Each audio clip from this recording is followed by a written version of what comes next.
Buenos días, mis pequeños. La actividad de hoy es sonidos de mi alrededor. El propósito, que las niñas y los niños comuniquen oralmente sus ideas y opiniones, descubran los sonidos de su entorno y los representen a través de dibujos. Con los ojos abiertos yo escucho. Ministerio de Educación. Narrado y musicalizado por Jorge Abuelo Miranda. Cuando llega el día, me despierto.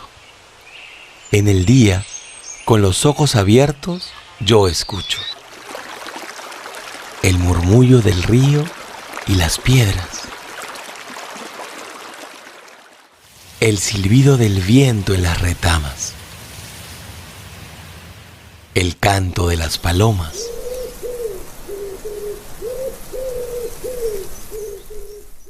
A las ovejas pastando y balando.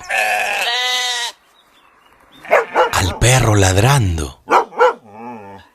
A mi padre y mi madre en el campo cantando. Corre, corre, corderito, cuidadito que te lleve el zorro a su cueva. Cuidadito que te lleve el zorro a su cueva.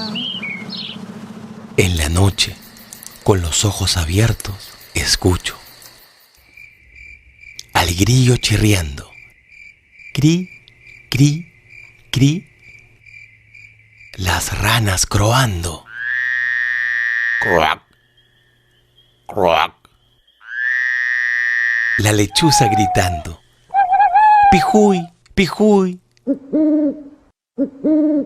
La bandada de legles anunciando la helada. Lic, lic, lic. La respiración de mi madre y los latidos del corazón de mi padre. La voz de mi abuelo contando una historia.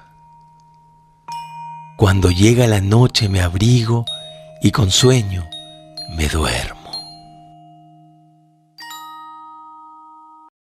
Es momento de responder.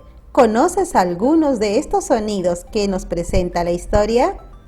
¿Cómo hizo la niña para escuchar todos esos sonidos? Niños y niñas, jugaremos a ser cazadores de sonidos. Pueden salir al aire libre, al jardín o al patio de la casa y luego sentarse sobre un tapete y escuchar los sonidos del ambiente. ¿Qué escuchaste? ¿De dónde proviene? ¿Qué sonidos fueron los que más te gustaron y cuáles no te gustaron? Llegó la hora del reto. 1. Realiza un listado de los sonidos que has escuchado. 2. Elabora 2 tarjetas con dibujos de los sonidos que más te gustaron. Hasta mañana, mis pequeños. Recuerden seguir cuidándose en casa.